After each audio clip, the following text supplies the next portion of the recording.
educational system. I get what your position is on this issue. You seem very passionate about it. I am curious, like, has this been well received by the parents in the city of Highland Park? A lot of parents and a lot of educators are very interested in it, but when you go up the party platforms, and it becomes kind of strange. The Democratic Party is at a folding point right now. A lot of, I will say, white majority liberals are more secular in their disposition, whereas a lot of the African-American population in the Democratic Party are strongly faith-based. Remember, civil rights happened through mosques and churches, not through the Supreme Court. Right, you know, right. And we can't forget that history either in terms of how we move forward. It's been based on faith and our children walking with us, right? The only thing that was lacking was the artifacts. Now, the books were filled with truth, but there were no artifacts. 1996 rolls around, the invention of the internet. So when the internet was invented, no one thought that the so-called Negro or an African-American would use the internet as an archaeological tool. So what I did was I said, hey, with this internet, I could go across country lines into any nation that I wanted to go into the national museums, their archives, pull out the artifacts that belong to us and present them back to the people. So to answer the question, with that background,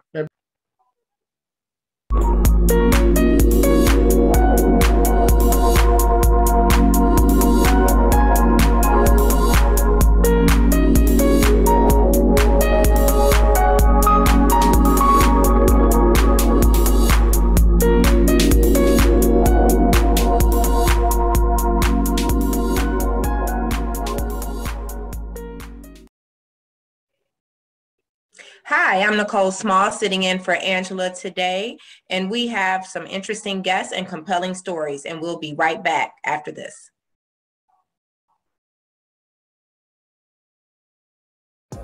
Movies, documentaries, TV shows, local, national, and world news, history and culture. No one tells your story better than UIN because we are you.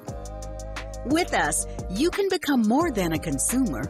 You become a keeper of the culture. Go to uintv.net. Pick a channel to support and subscribe today. Do it now. The daughter of Malcolm X was found dead in her home Monday.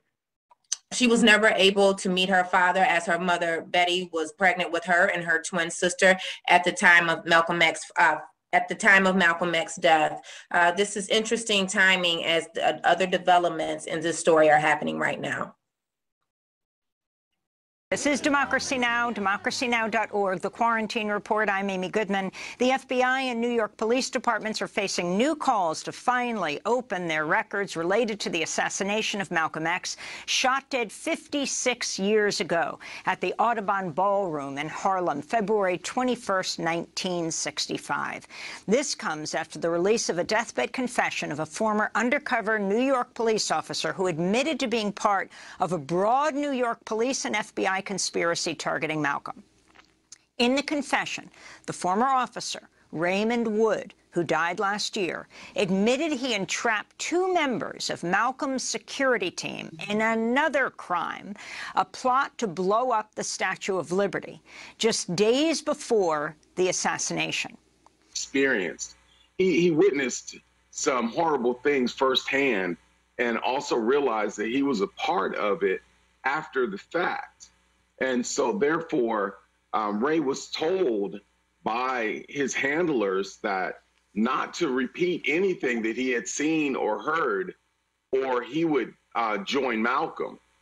Therefore, for 46 years, Ray separated himself from the family and in fear that he would put us in danger.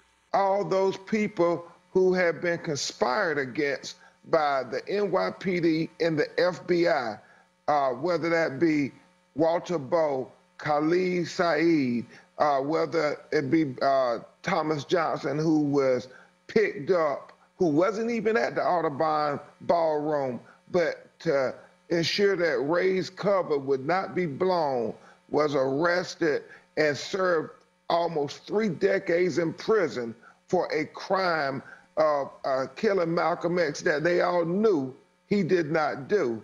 And also Tupac Shakur's mother, Fannie Shakur, part of the Panther 21, who Ray Wood testified against, saying that they tried to blow up New York monuments, and therefore, quite literally, she was in prison when she had her prince, Tupac Shakur, because of NYPD and the FBI were conspiring to wrongfully convict them.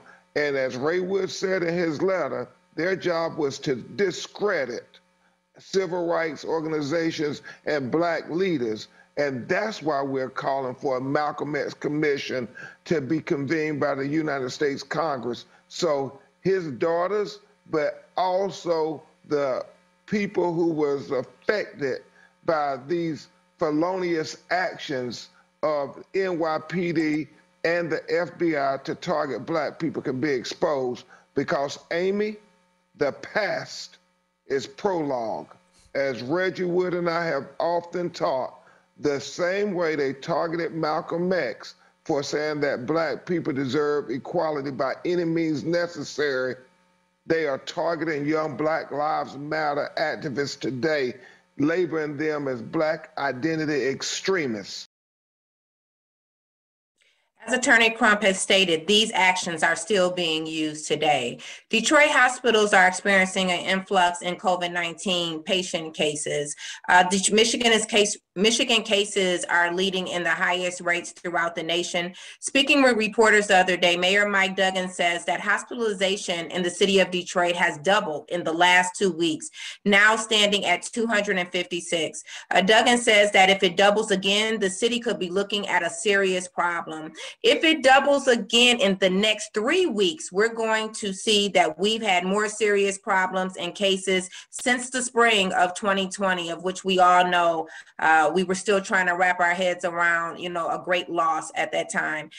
It's a surprise because people are spending more time indoors due to colder weather. So you would expect a decrease in cases, not an increase. Statewide, this is the highest rate of infection we have had, according to Mayor Mike Duggan. In the city of Detroit, not quite to our peak, but he would expect in a week or two, Detroit will exceed as well the cases that they had experienced last year. Detroit has had more than 67,500 confirmed cases and 2,504 deaths start of the pandemic, according to the city's health department.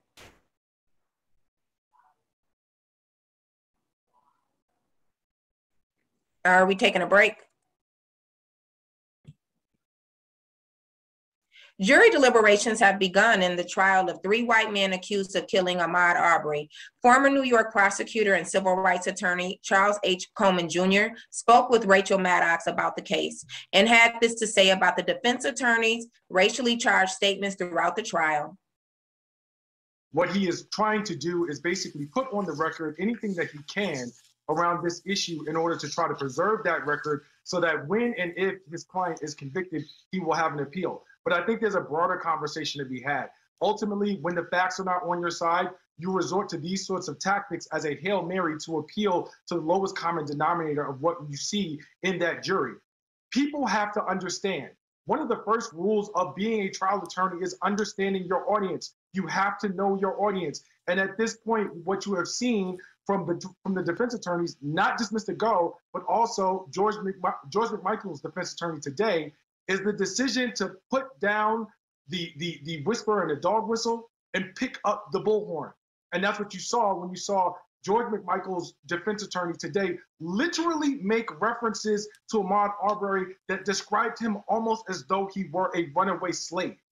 So there is this sense of white entitlement that extends from the actual merits of this case to the way that this case has been litigated by the defense. And I believe that they are aiming to actually trigger something that is latent within one of the jurors so that they can get somebody who's a holdout and ultimately get a hung jury. Because it's important to remember, they only need one. They don't need everybody to be on the same page. They just need one for a hung jury, and he walks. What is he trying to do? For a hung jury and he walks. We'll be right back after this. Welcome back to Urban Interest. We are now joined by our special guest, the beautiful, the intelligent, the powerful, Dr. Sunanda Corrado, anthropologist, teaches at Wayne County Community College, organizer for a Parochiaid panel. I'm so happy to have you today. Thank you so much for joining us. This is just a great honor. I appreciate all the work that you do. A lot of people may not be familiar with your work. It is very unique and it is really needed, especially in our community. How are you this morning? Oh, I'm wonderful, and what an honor to share this platform with you. And I'm a longtime admirer of you and your work, Ms. Nicole Smalls. You've done so much for the community, raised so much awareness, and you do it with finesse. So I really appreciate everything you've done for us thus far. Oh, thank you so much. So let's get started. You're a part of a group that is having a forum or parochiaid. What is that? Okay. Specifically, break it down for us so we all understand. Okay, so we're hosting a public discussion. It's being hosted by the Highland Park Chamber of Commerce in partnership with Highland Park Chamber of Commerce. I'm the co-chair of the education committee. We've been trying to work at looking at alternative ways of bringing education back into Highland Park. I think you'll remember Highland Park was the city that had the first charter school, and now Highland Park has no public schools, right? And so we've been trying to work with businesses and community and other types of public interest to try to foster an overlapping campus, right? Different types of education from K through 12 to trades or whatnot. So anyway, that's my work with the chamber. I'm also CEO of Education by Design. And what we're trying to do in our company is make platforms, grounded platforms where people meet policy. There's a lot of ideology. There's a lot of party politics going on, and all that is important to understand. But at this day and age, we need to understand that our citizens are very complex, very intelligent people, and we need to come together and discuss the laws for ourselves. Whether we agree with the laws or not, it's always a chance to co-opt something that we don't like. So if you don't learn about it, you don't have your autonomy in that situation, right? And we're also partnering with AICI. Dr. Watkins is the head of that. She's the first Black woman to have ever had an internet school, and she put it up 15 years ago. And with that, she's been helping kids get diploma programs and all that. So for 2 years, I've been working with the Detroit Equity Action Lab with Peter Hammer, Dr. Peter Hammer, and Dr. Peter Blackmer. And I was working on the education timeline. And that's when I came across Parochiaid, and I really started to dig into it. And I noticed that whether I talked to people on the Michigan State Board of Education or regular teachers, nobody talked about it. Nobody knew about it. Even attorneys in education that I've talked to had never heard of Parochiaid. So I was wondering how in June, I think it's June or September of 2020, in the Supreme Court, they passed the Espinoza decision. And the Espinoza decision struck down the Blaine Amendment, which was a separation of church and state. So what they basically said is, if we're not allowing public funding to parochial schools for their instructional, their secular stuff, right? Then we are in fact discriminating against other forms of schooling, okay? And so what that means is we've just redefined public education again. Just like charter schools are now considered to be part of the public school portfolio, parochial schools will also be considered part of the public school portfolio. Because if they accept public school money, then they become part of DPSCD. And you know that DPS is different than DPSCD, because DPSCD was set up as a portfolio model. It's a business model. It's a management model. It's not a schooling model anymore. That's why you have the Detroit public schools and the charter schools, and more now parochial schools coming in. But we've seen this trend for like a couple hundred years. So let me give you a couple cases in point. In the 1970s, right, early 1970s, we had a white majority population in Detroit, but we had a Black majority population of students and scholars being served in the Detroit public schools. So that was a tipping point in Detroit that we don't talk about. We talk about race, redlining in all these different ways, but we don't talk about educational choice as part of not this. From that lens. That's right. That's right. We really don't. So they tried to pass Proposal C back at that time, trying to get public aid to parochial schools. Of course, it was refused. And so from the 1970s till now, over 100 parochial schools were shut down in Detroit. So when we're talking about schools that have shut down in Detroit, it's not just hundreds of Detroit public schools. We also have parochial schools and all other types of schools, community grounded schools that are shutting down at the same time. Right. You know, but I have a question. I'm sorry to interrupt you. So we're talking about Highland Park, and we're talking about a city that has definitely suffered tremendously from the changes, let me say that, in the educational system. I get what your position is on this issue. You seem very passionate about it. I am curious, like, has this been well received by the parents in the city of Highland Park? A lot of parents and a lot of educators are very interested in it, but when you go up the party platforms, and it becomes kind of strange. The Democratic Party is at a folding point right now. A lot of, I will say, white majority liberals are more secular in their disposition, whereas a lot of the African-American population in the Democratic Party are strongly faith-based. Remember, civil rights happened through mosques and churches, not through the Supreme Court. Right, you know, right. And we can't forget that history either in terms of how we move forward. It's been based on faith in our children walking with us, right? It wasn't based on people saying, oh, this must be wrong objectively. It was based on fight, and the fight came from faith. And I feel like when people have faith, they can change ideological positions. Do you see what I'm saying? Yes. So my thing is, do you like parochiaid or do you not? That's not my position. The U.S. Supreme Court has now made this decision. Now the laws have changed. So who would actually benefit from this, though? I mean, just right now, we're talking about the current state. Mega churches and huge organized religions are about to benefit, while our smaller neighborhoods and our smaller churches have no idea what's going on. Oh, wow. So if you look at what seems to be a pattern. Go ahead. The regentrification process in Detroit itself, right? People who are coming in, they're not going to enroll their kids in the public schools, and they're not enrolling their kids in the charter schools either. They're going to the Waldorf, and they're refurbishing the corner church in their neighborhood. And so you'll see this year K-2, next year K-3, Lutheran church, this church, that church, right? They're all refurbishing their churches, and all these neighborhoods are sending their kids to school in walkable distances. Right? So now if we got into District 4, I think District 4 got 20 churches. If we went into those churches, you know what I'm saying? Yes. Now, if we knew how to access the money and we could build schools in our neighborhoods, the property values of those houses would come up overnight.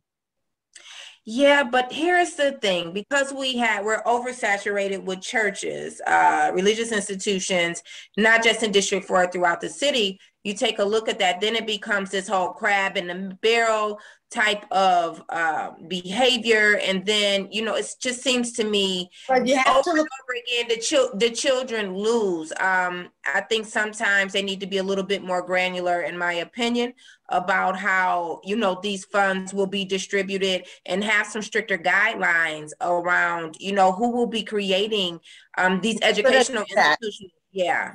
Going to do that. We've got a conservative Supreme Court, and to change that will be 50 years, and that's another 3 generations of kids being lost. So I'm with all the ideological position, but we've already lost 3 generations of children.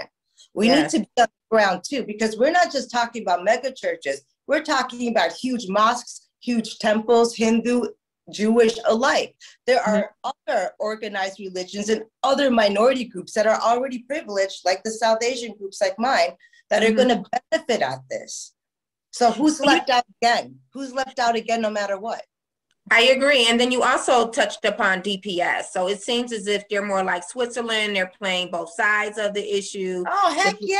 Yeah, to play it safe, to see, who's going to win. And then they'll more so align with that side. But then They already know. They already know. We had a Supreme Court decision, and the fact that it hasn't been articulated to the people, just like Proposal P was never articulated to the people, has grave concern for me, because now we've got huge conservative laws being passed down that we don't understand and we're going to argue with without studying first. Because if you want to co-opt something, you got to know how it works. Well, the other side does a great job of that. And then has choice schools helped or hurt Detroit kids, in your opinion? Completely hurt. Yeah. Completely hurt. And this choice stuff started in New York. But what happened now is like DPS is completely decimated, right? Over 50% of the original population is now in charter schools of a very depleted population. What I mean? And then they assigned the debt to DPS and let DPS CD go. Remember that day they gave Marygrove College? No, I know. Marygrove. We were producing master's degree. You know, we're producing graduate students, and they turn it into a K-12 school. But then I also wonder about the funding part. I won't hold on to that point because this was one of my questions about, you know, these schools that are still existing that are abandoned and who's really paying for that. Is some of that debt actually being acquired by TBSD? You know, the thing that always kills me, and no one would do a forensic audit, you know, it's always too much work and you really don't know who's paying what and who's responsible for what at the end of the day. But listen, we have a video. Watch this video and we're going to talk about it right after we play it. Just 1 second. All right. Does the name Faith Odusi ring a bell? Well, she is a 15-year-old queen of mathematics who beat contestants from first and second world countries in the global mathematics tournament. She is retaining the crown as the queen of mathematics at the National Mathematics Olympiad for the 3rd time.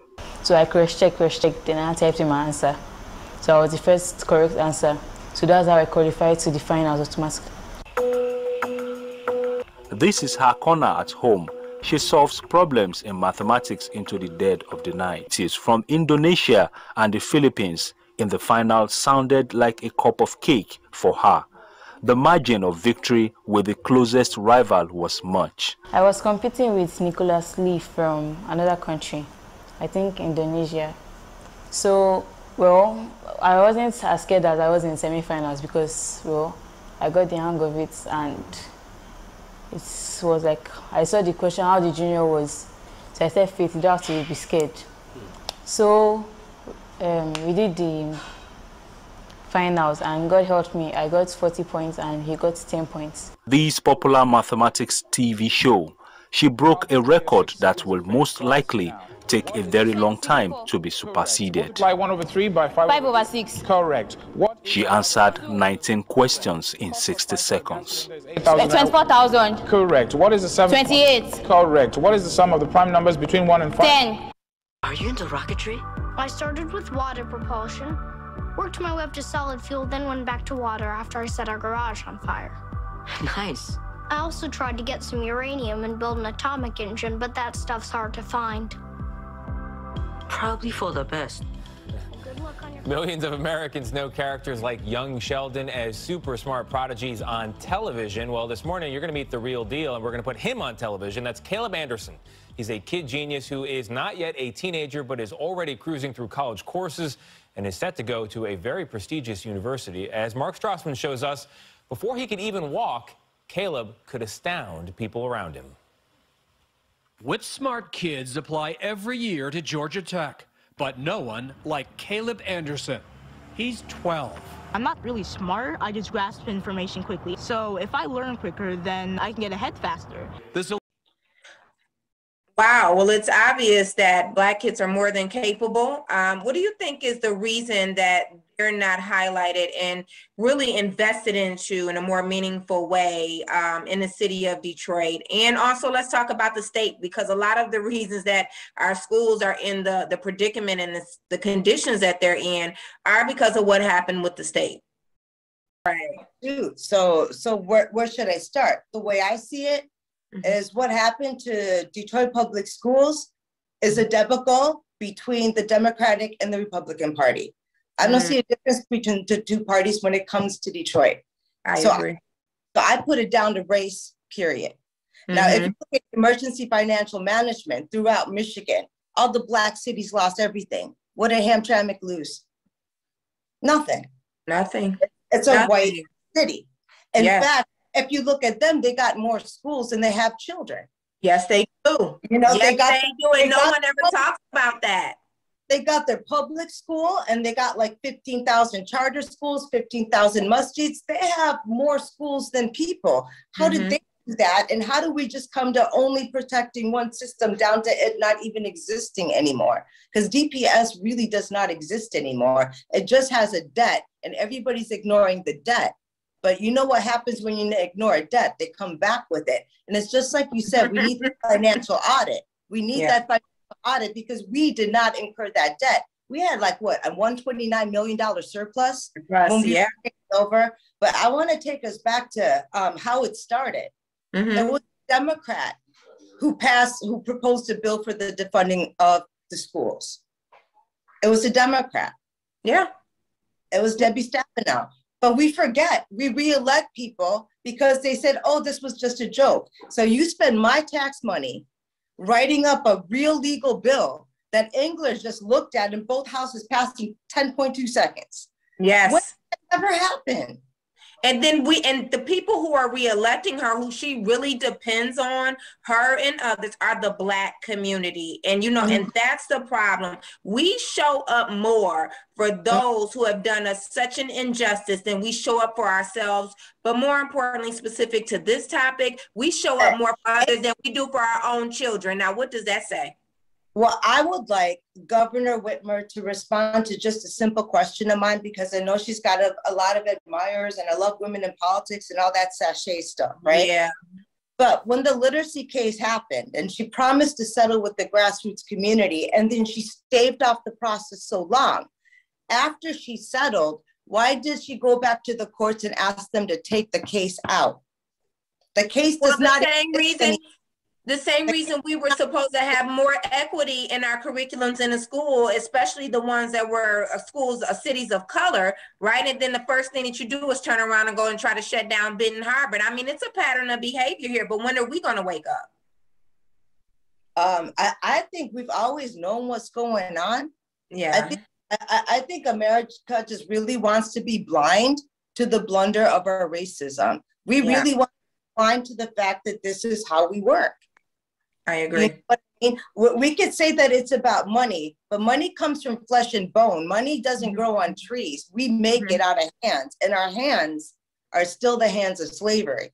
Most of our food that you eat is still being produced through slavery. Maybe we don't see it in front of our face, but slavery is around the world, and it's doing well. So as Du Bois said, the way America treats people internationally is how it's going to treat its minorities at home. There'll be no difference. So if they're bombing our cousins out there, why would they say we're an American citizen? What will that do for us? What will that do for us? Right. You know, and the truth is, with this new educational pedagogy, they call it the deficit model, right? And the whole idea of the deficit model. The whole idea of the deficit model is that if kids don't have the right nurturing, the right foods, dad in the house, all of that, they're not going to do well. But we see that genius comes out of struggle. Absolutely. And we see that our kids are geniuses because the more you close off access, the more they sprout up, right? They closed off the trades, they closed off the arts, they closed off all this stuff, and then they just started sending our kids to prison. My was on Bangladeshi kids, right? And I was looking at them going through Detroit public schools. They're all literate in Bengali.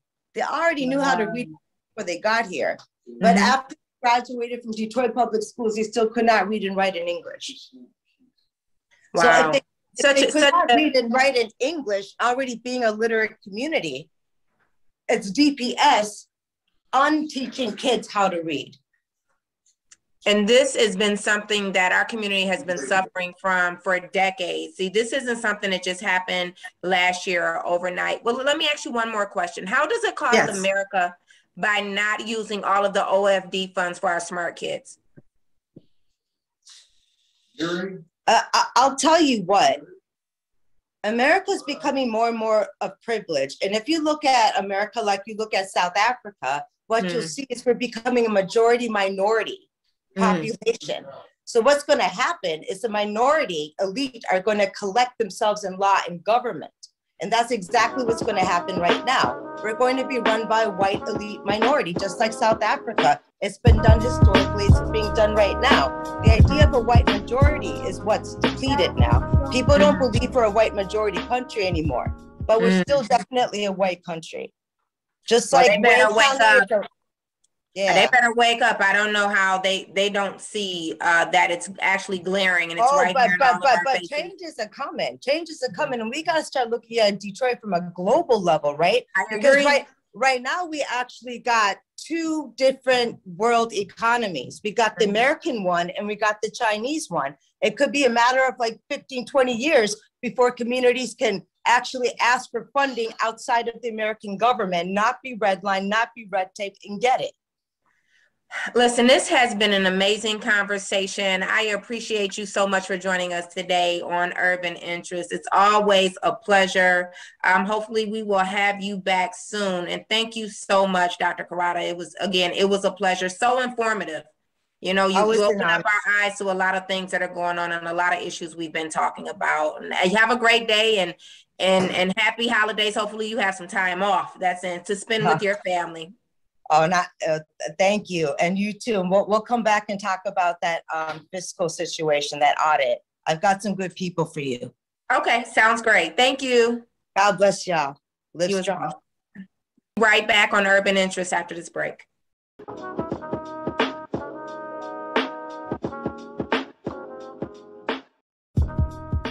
To perhaps question the philosophy that thought that black children's self-esteem and black children's love of themselves could be augmented or increased or enhanced by having white people love them. I have always contended that the effort of organizations like the NAACP and others in integrating black children with white children was not principally educational in nature. It was essentially an effort to get over an inferiority complex. I run into too many black parents when, if you would tell them that you know of a black school that was academically more advanced than any white school they could send their children to, will still refuse to send them there. I've known some black families who would send their children to very top-notch black schools in the first grades, and so 2 or 3 or 4 grades, because the schools had a reputation for producing very advanced students. And then after 2 or 3 years or so, take them out of the school and transfer them over to a white school, saying, of course, their children had to learn to get along with everybody. And so what was more important than their continuing to learn in an advanced state was that they learned to relate to white folk, and that they learned somehow to relate to other folk. A great myth, by the way, that is prevalent in the black community. I have yet to see the Japanese busing or plane loading their children to the United States in order for them to learn how to overrun the United States in every aspect of technology and politics and otherwise. I have yet to see the Japanese having to busload or plane load their children to the United States so that their children can outscore American white children on IQ tests. Welcome back to Urban Interest. We are joined by another interesting guest. Lee Cummings is the founder and pastor, Lee Cummings is the founding and senior pastor of Radiant Church, a multi-site church reaching the globe via radio. No, I'm Lee Cummings. I'm the author. Welcome back to Urban Interest. We are joined by our next guest, author and minister Lee Cummings, who has a book series. He's based out of Chicago, Illinois, and it's called the Negro Question Book Series. It's a series of 12 to 13 books. It takes you through a journey of a Negro who is identifying and finding himself through the Black experience, Black history, and more importantly, Black religion. Thank you so much for joining us, Minister Cummings. I appreciate you joining us today. And thank you for having me, Ms. Small. Well, let's jump right into it. Your books are quite impressive for the undertaking. What inspired you to do this? And I mean, and to write 12 to 13 books seems like something that you have been thinking about for quite some time. Well, initially, when I first started writing, I think the first book I published was in 2011. And the attempt at that time was to take back the real history that belonged to the African-American or the so-called Negro and put it back into the hands of the Blacks. And that was the impetus in the very beginning. So, it's to explain, why is this important, especially right now? And you say you started in 2011. Why is this still so important now in 2021? Well, you would have to live in a cave not to see what's going on in America right now with all the murders in the Black community around the country. And what you see is all these kids, all these young people have something in common. They all go to a government-sponsored school system called the public schools. Mm-hmm. And so you see the education in the public school system is so bad and so erroneous that it's not producing. Well, from time to time, it produces a professional athlete. It may produce some students that end up going to an Ivy League school. Some of the kids go to college, but the bulk of the children that go to these government-sponsored school systems, they come out what? They come out worse than when they went in. And in my last comment, and I know that's an inflaming statement, but stop and think about this. From the time that our children are 5 years old, until the time they have the ability to reason, until the time that they graduate, I think they graduate at 13, 14. Yes. So they graduate at 18. They've been in the school system 13 years. When they come out of that government-sponsored school system, that education does not even provide them to get a job or to start a business. They can barely work at McDonald's. So what kind of school system is that? You stop and think. So they say, well, what's wrong in the Black community? That is what the problem is. Then you take this child out of this government-sponsored school system, and then you send them to I hate to say this, you send them to the church. Mm-hmm. And if the minister is not educated in the church, now what you have is a child that's what? He's a product of two dark environments. But I think we start our children off earlier, usually in the school system. Well, I just gave it 5. I just gave it, I just rounded it off for, the kindergarten, first grade. I also teach history in school. Okay. So what I'm telling you is they don't teach our children to reason. What they do is they give a bunch of knowledge and they say, okay, but the knowledge, they don't teach them what? Can you reason? And so what we see in the Black community is we see children who are funneled into a system, bad information. Case in point, we know that there were free Negroes in the North during the Civil War. 250,000 free Negroes fought on the side of the North during the Civil War. If you gave each one of these Black men a wife and maybe 5 or 6 children, you have over 1 million free Negroes in the North. So what did the white historians do? They took the history of the free Negro in the North, merged it with the history of the slave that came out the South, and teach our children that all Negroes are descended from slaves. That is erroneous. That is historically not true. So that's more. No, okay, go ahead. No, I was going to get to that. That's one of the problems. The identity of who we are and who our ancestors are, to understand, how we got here, to understand where we are where we are now in order to determine where we are going, right? That's just one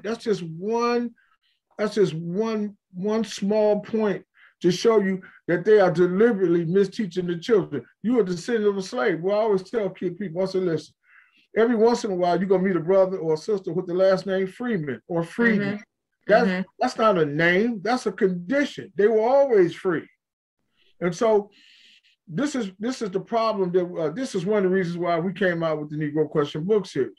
The Negro Question book series, it teaches true identity based on eyewitness accounts, and this is a critical term here, untampered artifacts. something that nobody painted over, something that was not created from the illusion of somebody else's mind. And so these things tend to build up a broken mental psyche. You know, like when the Gentiles or the Europeans, those that are racist in this country, all whites are not racist, but we have to admit, just like you have racist blacks, you have racist whites. I don't know if black folks could be racist, but go ahead. I have to go there. You have to have a level playing field when you use that word. You know what I mean? So anyway. It wasn't level on how we got here. I don't know if we had to have a level playing field, but I hear you. But sister, guess what? We come in peace. Our job is to, even though our job is to heal the mental psyche of our people, but our job is to also be a healer to all people, but our people first. So how has this been received? Let's go back to when you first started this series in 2011, and a lot of things are the same, but there has been a shift, in my opinion, and I don't know if it's too progressive in our community, right? Looking at where we are in 2021. How have you been received then versus now? Is it the same? Or do you feel like people with all of this critical race theory and this Black Lives Matter are more people more receptive to this series of book and this knowledge that you're sharing with our community? Well, you asked a lot of questions. What I'm saying is you started in 2011. I'm saying that things have changed. I understand some things have stayed the same. Do you feel that now the way that you're being received, if you compare it to when you first started to now, because we do have critical race theory is kind of like a hot button topic. It's trending now, right? And then you have the whole Black Lives Matter movement. You have more attention being played on the injustices against Black people, because there was a point in time they were sweeping that back under the rug. Do you feel that now people are more receptive to your teachings than they were in 2011? Well, that's a good question. This is the thing. The Negro Question book series was a pioneer series. And it's going to take me maybe a minute or two to build a foundation for my response. You know, at one time, the book series that everybody was reading was from was it Babylon to Timbuktu? That was the book that most enlightened African Americans and Negroes had in their houses. Then there was a book from Hebrewisms, the Hebrewisms of West Africa. There was one thing that was lacking. It was truth in both of those pieces, and in most of the books that came out, the 50s all the way up to the 90s, probably 80s and the 90s. The only thing that was lacking was the artifacts. Now, the books were filled with truth, but there were no artifacts. 1996 rolls around, the invention of the internet. So when the internet was invented, no one thought that the so-called Negro or an African American would use the internet as an archaeological tool. So what I did was I said, hey, with this internet, I could go across country lines into any nation that I wanted to go into the national museums or archives, pull out the artifacts that belong to us and present them back to the people. So to answer the question with that backdrop, when I first broke out with the pieces, with the books, it wasn't met with opposition. It was okay. When I wrote the second, the third, the fourth, then it started turning heads. And then the Negro Question book series, not only did it take off, it became the book series in the so-called Negro community. Like this genre that I write, I'm that guy. I'm just that guy. Why? Because of the diversity of books that I write and the different ranges that I write in, you know, whether it be church, whether it be the African American. But to answer the question in its totality, at first it was met with another writer. Then it took off. And then once the critical race theory hit, well, when critical race theory hit, me and my guys sat back and said, hey, man, what is taking place in the school system? You got Black professors who can no longer deny the truth that's coming out of the Negro Question book series and other books like that, because the artifacts and the eyewitness account refute what's in the history books that the Europeans or the whites wrote. I always say this, and I'll give you back your mic. Mm-hmm. You have an ink pen, you have the eyewitness accounts, and you have the artifact. 3 line items. The artifact can stand by itself if it has not been tampered with. The eyewitness account can stand by itself if it can be proven that this individual was on the ground, he was a boot, and he was there on the ground. Mm-hmm. But the ink pen cannot stand by itself. The ink pen is dependent on what? An untampered artifact and the eyewitness account. What did the Europeans do? They didn't have none of that. All they had was a pen. And so they wrote books, history books, they wrote lies in these books, and they had nothing to back it up with. I came along with all 3. Wow. So, we talk about religion. You seem to definitely have some extensive knowledge in religion and studies. Do you think it makes a difference if we see God as black or white? Yeah. And not from a racial ideology. If you know the Bible. But from a factual one from a factual. Let me ask you a question. I'm curious about something. If a man dies and you bury him in the ground, if he was black when you buried him, what color would he be if he got up out the grave? Would he change colors in the ground? He'd still be the same, right? He's still black. He's still black. So this Jesus of the Bible, I always call him the Jesus of the Bible. Mm-hmm. The Jesus of the Bible was hung on the cross. When he got up out the grave in John 1:9, the book said he had hair like lamb's wool. He had nappy hair. Yeah. He looked like it had been burned in the furnace, eyes like a flame of fire. So he got up out the grave as a what? As a black man. All right. People say, well, yeah, that's cold, ain't it? But people say, now people say, well, there was a time they was going to throw him over down the hill. And the book said he disappeared in the midst. The only way he could have disappeared in the middle, all the people that was going to throw him down the hill, they had to have looked what? Just like him. Yeah. Last point. The book talks about somebody that's coming in the future called the Antichrist. Antichrist. Mm-hmm. He's going to present himself to the world that he's Christ. If you don't know what color the real Jesus is, you gonna fall for the okie doke. That is why it makes a difference. It ain't got nothing to do with who's white and who's black. It has something to do with what? Saving yourself in the last days. But also knowing who you are in these days, right? Because that's a problem that we have. We're not really clear on who we are. Some of us are. Thank you so much. This was a pleasure speaking with you today. I'm going to have to pick up your series. Tell us where we can buy it from. I know you have your bookstore in Chicago, but tell us, can we get it online? This, I don't know if you can see this. This is the latest. This is the Negro Question Paleo-Hebrew Dictionary. This is the kind of book that can be handled. It's a generational book. As long as Bibles are being printed and published, this book can be used along with it. Just give you an idea. There goes some of the artifacts in here. They're going to put Joseph, and you can see that it's designed just like a concordance, but you got artifacts. And then you can go to the Negro Question Bookstore.equid.com, the Negro Question Bookstore.equid.com. That's just now slow down so we could get that. The Negro Question Bookstore .equid, that's E as in Ethel, CWID.com. Okay. And my phone number is on there in case you want to get in touch with me. We can do another one of these. Okay. A longer version of this interview. Yes. No, it was enlightening. I'll make sure that I also share this information so everyone can make sure that they get on a bite. I think this will be a great gift for some kids too. And listen, some adults, because some of our elders also lost in the community, seniors are lost in the community. But think about this, Sister Small.